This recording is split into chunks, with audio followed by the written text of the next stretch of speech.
روز سوم از چالش 150 جمله در یک ماه. Sabah çok geç uyandım. Sabah çok geç uyandım.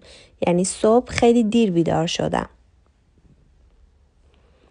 Otobüsü kaçırdım.